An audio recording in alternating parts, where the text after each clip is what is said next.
Assalamualaikum warahmatullahi wabarakatuh. Berjumpa lagi dengan kelas biologi. Masih bersama saya, Pak Pamudi Santoso. Mudah-mudahan kalian semua dalam keadaan sehat walafiat, tanpa kurang suatu apapun, dan tentunya mudah-mudahan semua juga masih tetap semangat ya, walaupun kita belajar secara jarak jauh.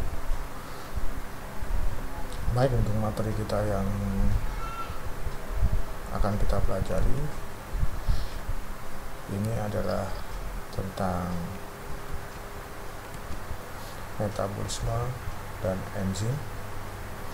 Ini juga metabolisme adalah salah satu ciri dari makhluk hidup. Jadi setiap makhluk hidup agar hidup, sel-selnya itu di dalamnya harus melalui proses yang disebut metabolisme. Jadi kita hidup karena dalam sel-sel kita terjadi metabolisme, dan dalam metabolisme itu mutlak di situ membutuhkan peranan enzim. Maka nanti dalam bab ini juga dipelajari sedikit tentang enzim.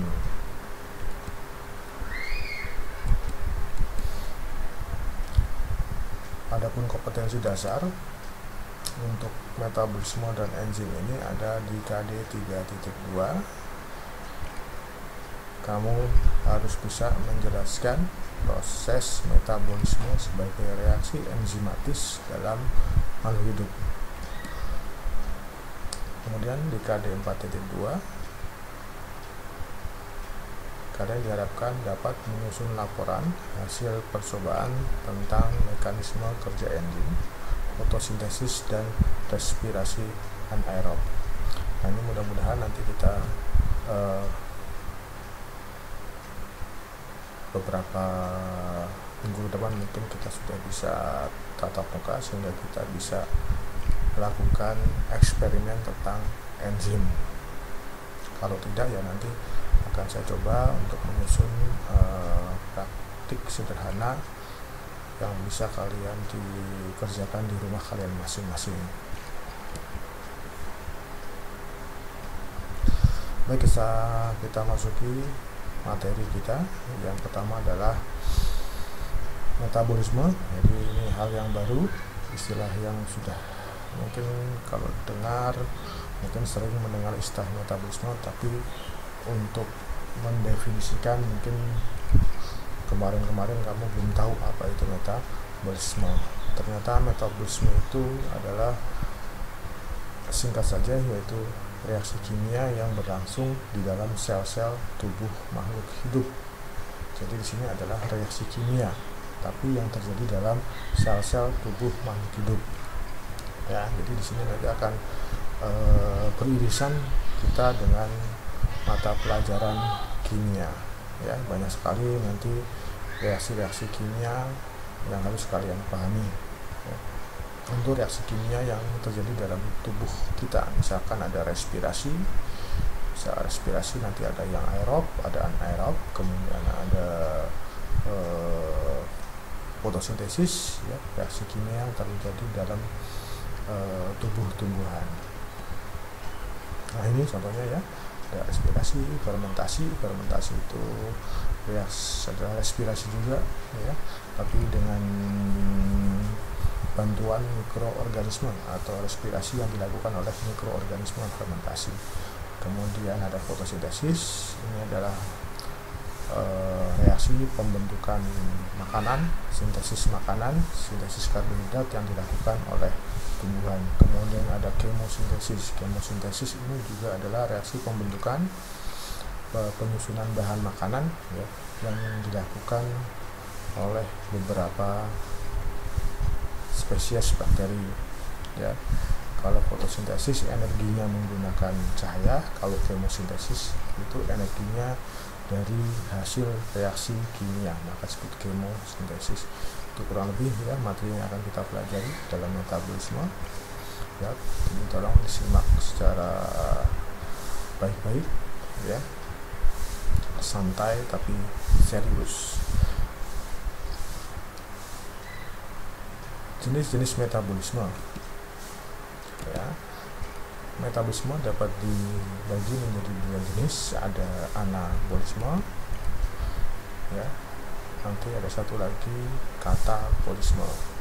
Anabolisme ini adalah reaksi penyusunan atau pembentukan atau sintesis senyawa organik, atau senyawa organik itu senyawa yang besar, yang kompleks ya, yang berasal atau disusun dari senyawa-senyawa sederhana atau anorganik. Hati-hati jangan sampai terbalik. Nah, reaksi anabolisme ini bersifat endergonik atau bersifat membutuhkan energi. Endergonik itu artinya membutuhkan energi. Jadi syarat dari berlangsungnya anabolisme harus ada energi dulu ya. Energinya biasanya dalam bentuk ATP, adenosine trifosfat. Kemudian sifat berikutnya anabolisme adalah selain endergonik ada endoterm, menyerap panas. Jadi kalau ada reaksi anabolisme pada suatu lingkungan, maka cenderung lingkungan itu dingin karena panasnya terserap. Contohnya adalah fotosintesis dan kemosintesis untuk anabolisme. Yang kedua itu ada katabolisme. Ini kebalikan, kalau anabolisme reaksi penyusunan, kalau ini reaksi pemecahan, pembongkaran ya, atau lisis ya, senyawa organik menjadi senyawa anorganik. Senyawa yang besar organik dipecah menjadi senyawa yang kecil-kecil anorganik. Di sini bersifat eksergonik atau melepaskan energi, melepaskan atau menghasilkan. Jadi katabolisme ini metabolisme yang menghasilkan energi, dan juga bersifat eksoterm, melepas panas. Sehingga kalau ada katabolisme, lingkungan akan cenderung menjadi panas. Contohnya adalah respirasi dan fermentasi. Yang mudah-mudahan sampai sini bisa paham ya perbedaan antara anabol dan katabol, jangan sampai terbolak-balik. Kemudian berikutnya kamu harus mulai memahami bahwa metabolisme itu pada hakikatnya adalah reaksi enzimatis, reaksi yang membutuhkan enzim ya.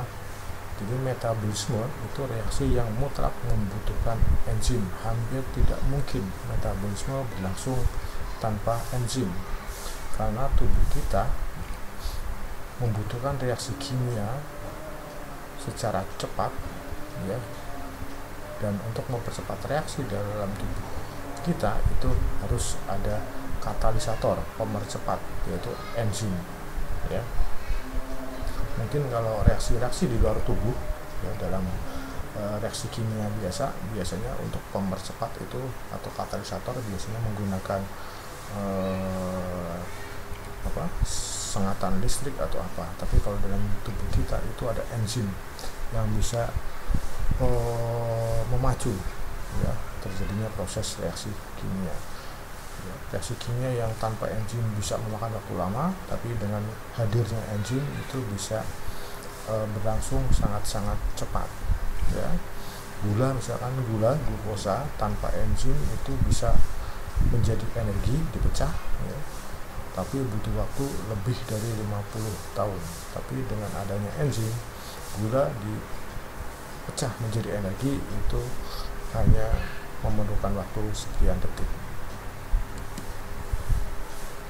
Enzim berperan dalam metabolisme sebagai biokatalisator ya, katalisator dalam tubuh makhluk hidup, biokatalisator ya. Dia artinya enzim berfungsi sebagai pemercepat reaksi, tapi dia sendiri tidak ikut bereaksi. Itu yang namanya biokatalisator. Pemacu reaksi, pemercepat reaksi, tapi dia tidak ikut bereaksi. Dalam reaksi enzimatis harus terdapat beberapa komponen. Dalam reaksi enzimatis itu yang pertama harus ada enzim tentunya ya. Kemudian yang kedua harus ada substrat. Yang ketiga harus ada produk Nah, ini tiga ini pasti ada dalam reaksi enzimatis, ada enzim, substrat, dan produk. Sebagai contoh, ini ada gambar atau ilustrasi reaksi pemecahan sukrosa menjadi glukosa dan fruktosa. Kita tahu sukrosa ini adalah disakarida, ya, yaitu karbohidrat dengan 2 gugus gula, ya, dengan ikatan tertentu. Nanti oleh adanya enzim, ikatan ini diputus sehingga menjadi 2 monosakarida, 2 karbohidrat yang memiliki 1 gula, ya, glukosa dan fruktosa. Mana substratnya? Nah, di sini yang bertindak sebagai substrat adalah sukrosa. Sukrosa dalam reaksi ini adalah substrat. Kemudian enzimnya itu adalah sukrase. Nah, ini enzim yang memecah sukrosa itu nanti ada enzim sukrase. Dan lihat, enzim memiliki sisi aktif yang bentuknya khas yang hanya bisa ditempeli oleh substrat tertentu. Ya, ini namanya sisi aktif, ya, active site. Ya, maka enzim sukrase tidak bisa bereaksi dengan substrat lain, dia hanya bisa bereaksi dengan sukrosa. Nah, kemudian membentuk ini yang namanya kompleks enzim substrat, ya, kompleks enzim substrat. Ya, kemudian setelah itu dipecah menjadi glukosa dan fruktosa. Dan lihat, enzim sukrase tidak ikut bereaksi, ya. Enzim sukrase tidak ikut reaksi. Setelah reaksi dia akan tetap bentuknya. Yang berubah adalah substrat, berubah menjadi produk, ya. Nah, produknya, ya. Dan nanti si enzim ini sudah selesai bertugas akan mencari substrat lain, sukrosa, ya, untuk dipecah lagi. Jadi bersifat reversible, ya, gitu. Dan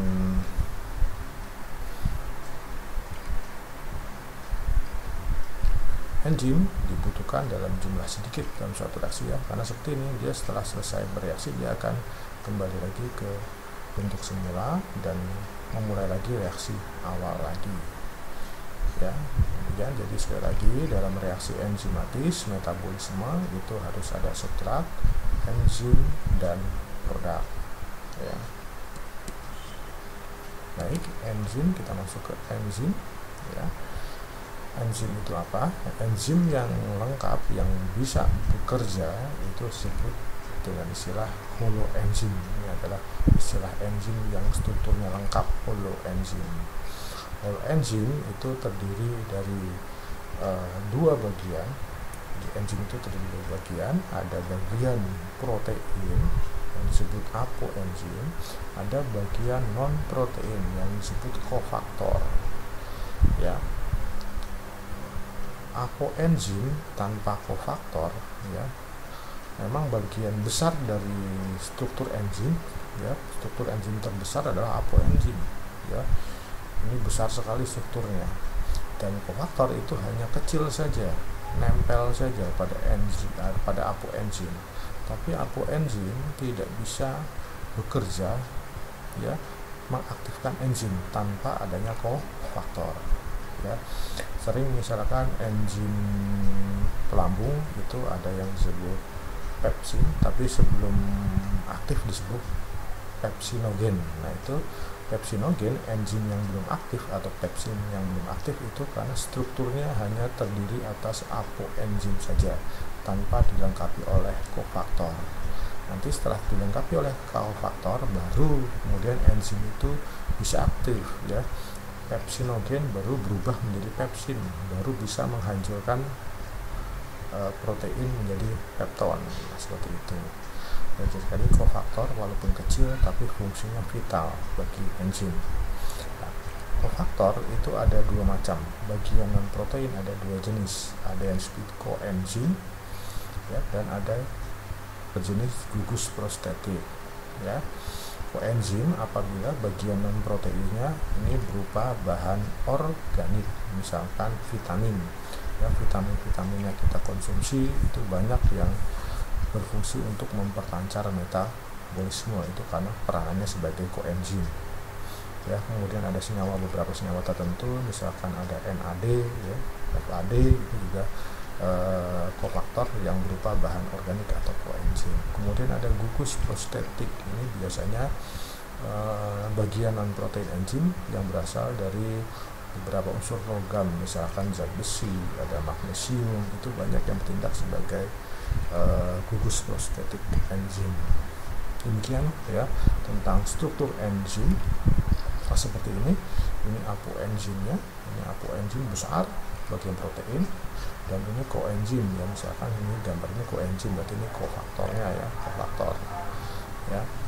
Ini apoenzim tanpa adanya koenzim itu tidak bisa aktif ya, tidak bisa ditempeli oleh substrat ya, tidak bisa memacu perubahan substrat menjadi produk ya. Kurang lebih seperti ini apoenzimnya besar, ini kofaktornya kecil, walaupun kecil namun fungsinya sangat vital bagi enzim. Apoenzim tidak bisa berfungsi tanpa kofaktor. Nah, demikian ya kurang lebih struktur enzim. Jadi enzim sekali lagi struktur terbesarnya terbuat dari protein, maka terkadang sifat-sifat protein, sifat-sifat enzim itu juga merupakan sifat protein. Nah, ini sifat-sifat enzim. Pertama tadi sudah kita bahas, tersusun sebagian besar dari protein ya, berperan sebagai biokatalisator atau pemercepat reaksi ya, mempercepat reaksi, tidak dapat mengubah keseimbangan dan arah reaksi. Jadi enzim itu hanya memacu kecepatan tanpa dapat mengubah keseimbangan reaksi dan juga arah reaksi ya, tetap ya, yang berubah hanya kecepatannya. Kemudian memiliki sisi katalis atau sisi aktif yang bentuknya khas. Sisi aktif atau sisi katalis ini adalah sisi enzim yang ditempeli oleh substrat ya. Pada bagian inilah substrat nanti menempel pada enzim. Kemudian bekerja spesifik pada substrat tertentu. Nah, bentuk sisi aktif enzim yang spesifik ya, ini yang menyebabkan enzim itu bekerja hanya pada substrat tertentu atau bersifat spesifik. Kemudian dapat bekerja bolak-baliknya. Seperti tadi, setelah enzim selesai bekerja, bentuknya tetap, strukturnya tetap, dan dia akan kembali mengkatalis substrat yang baru lagi ya. Kemudian dibutuhkan dalam jumlah sedikit. Dalam metabolisme enzim dibutuhkan dalam jumlah sedikit karena tadi ya setelah selesai bekerja dia akan kembali lagi ya, bekerja lagi. Kemudian enzim dapat menurunkan energi aktivasi, artinya misalkan untuk merubah glukosa menjadi energi, misalkan dibutuhkan tanpa enzim dibutuhkan 10.000 Joule, tapi dengan adanya enzim hanya dibutuhkan 5 Joule misalkan. Itu yang disebut menurunkan energi aktivasi. Jadi setiap reaksi yang membutuhkan energi pasti membutuhkan sejumlah energi. Dengan adanya enzim nanti energinya yang dibutuhkan jadi lebih sedikit lagi, lebih hemat lagi.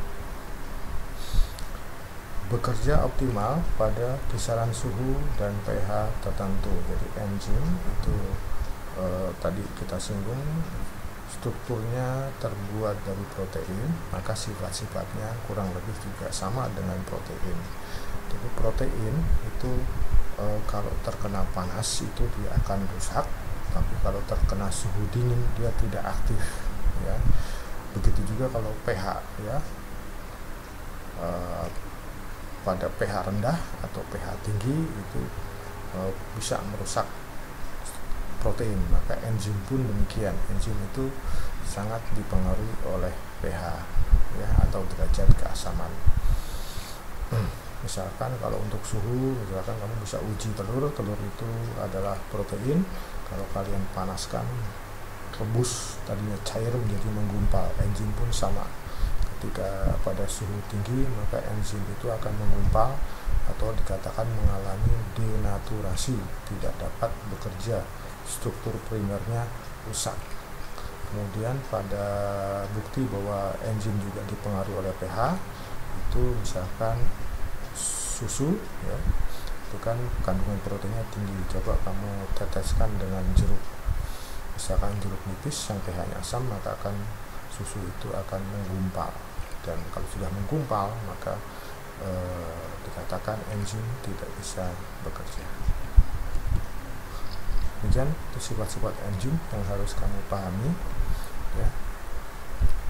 Kemudian enzim perlu kalian pahami ini bekerja baik pada reaksi pemecahan atau tadi katabolisme ya, misalkan tadi ya sudah kita bahas bagaimana sukrosa ya, karbohidrat dengan 2 gugus gula dipecah menjadi karbohidrat dengan masing-masing 1 gugus gula.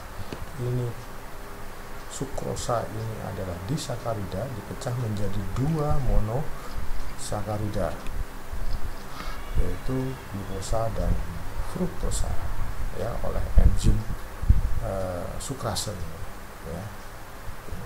Maupun enzim juga bekerja pada reaksi pembentukan atau anabolisme ya, synthesis reaction.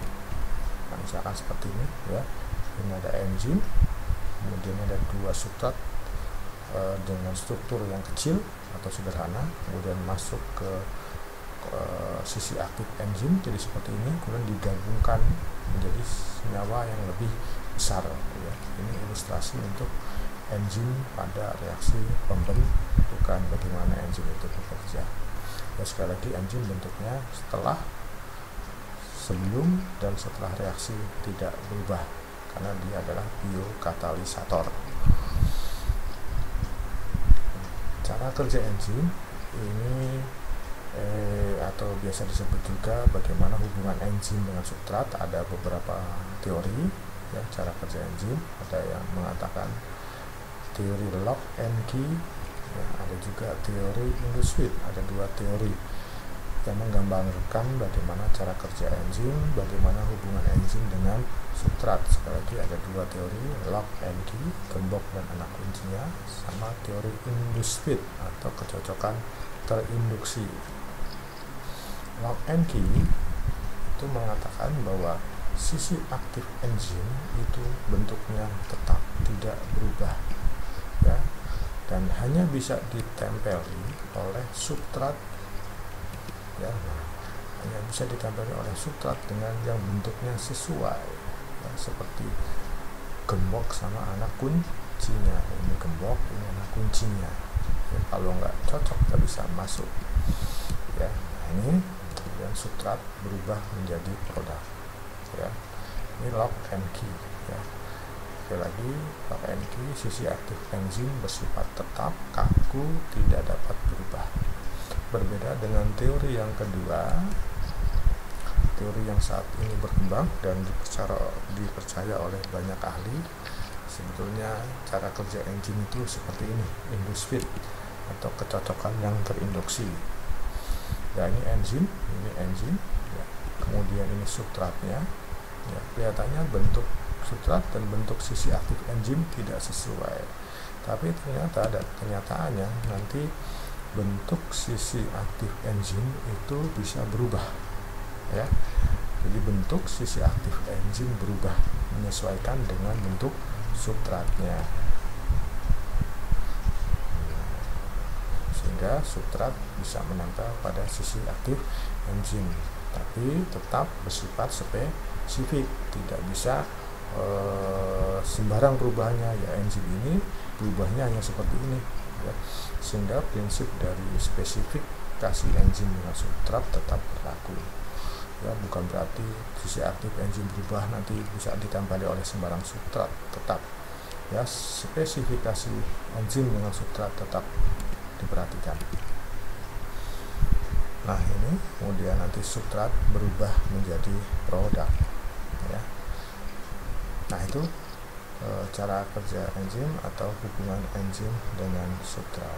Kemudian ini yang terakhir yang harus kalian pahami tentang enzim, yaitu faktor-faktor apa saja yang mempengaruhi kerja enzim. pertama ada temperatur atau suhu, ya, kemudian derajat keasaman atau pH, kemudian konsentrasi substrat, konsentrasi enzim, dan aktivator. Satu lagi yaitu inhibitor. Aktivator itu pengaktif, inhibitor itu zat penghambat kerja enzim.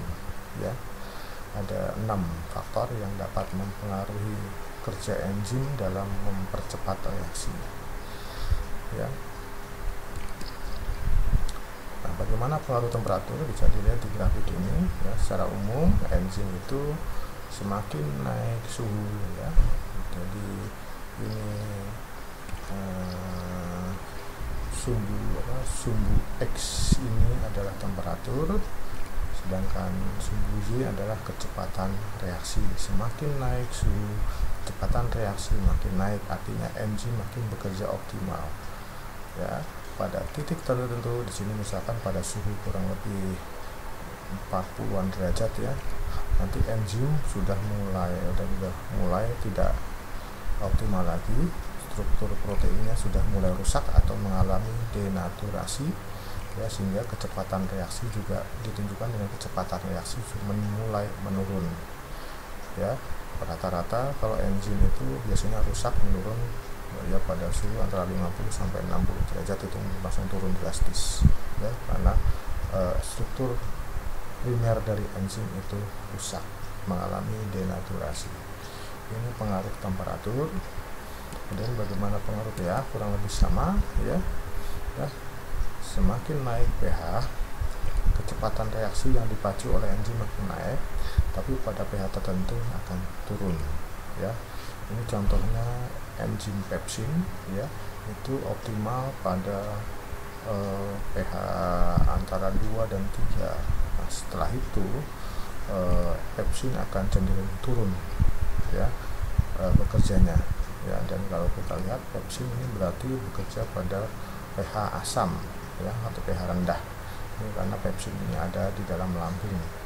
Kemudian kalau tripsin itu enzim yang ada di usus halus, diproduksi oleh pankreas kita, ya, di mana usus halus kita itu suasananya netral, ya. Maka kita lihat tripsin semakin naik dan optimal pada pH, ya, 8 atau 9, ya, antara 8 dan 9, dia kemudian turun, ya. Nah, kalau kita lihat dua enzim ini bekerja pada pH yang berbeda, bekerja optimal pada pH yang berbeda, tapi mereka memiliki pH optimal masing-masing. Ini pengaruh pH, jadi semakin naik enzim juga makin optimal, pada pH tertentu akan turun. Kemudian bagaimana pengaruh substrat, ya. Secara umum substrat kalau ditambahkan pada sebuah reaksi metabolisme maka akan menambah kecepatan reaksi, terus menambah. Tetapi pada suatu ketika, pada suatu konsentrasi substrat tertentu, reaksi itu akan mendatar, akan ada titik jenuh. Jadi kita tambahkan substrat tapi kecepatan tetap tidak bertambah, ya, karena ibarat tukang, ya, pada suatu proyek bangunan, ya, tukangnya tetap jumlahnya 2 orang, tapi bahan bangunannya ditambah. Mungkin pertama-tama kecepatannya akan bertambah, tapi ada batas maksimal, ya, maka tidak akan kita tambahin bahan bangunan lagi, kerjanya akan tetap. Kita tambahkan substrat tidak akan menambah kecepatan reaksi, ada titik jenuh tertentu. Kalau konsentrasi enzim bagaimana pengaruhnya? Nah, kalau konsentrasi enzim pengaruhnya linear. Makin ditingkatkan enzim pada suatu reaksi metabolisme, kecepatan akan naik sampai kemudian reaksi itu berhenti karena semua substrat sudah habis diubah menjadi produk. Ya, itu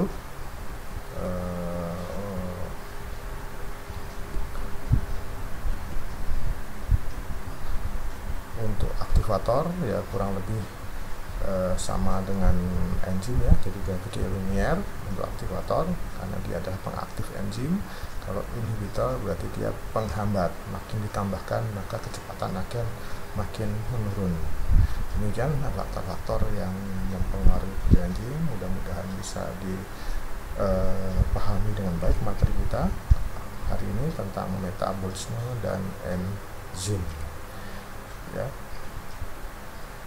Sekali lagi, materi ini hanya merupakan media tambahan yang mungkin bertujuan untuk mempermudah kamu belajar dalam materi metabolisme. Silakan kalau kalian mau belajar lebih dalam lagi, tentu bisa kalian baca buku pegangan atau kalian baca-baca melalui media internet, ya, supaya pemahaman kalian lebih banyak lagi. Oke, akhir kata Bapak ucapkan terima kasih, ya. Semangat belajar, ya, jangan kendor karena kalian sudah masuk kelas 12. Assalamualaikum warahmatullahi wabarakatuh.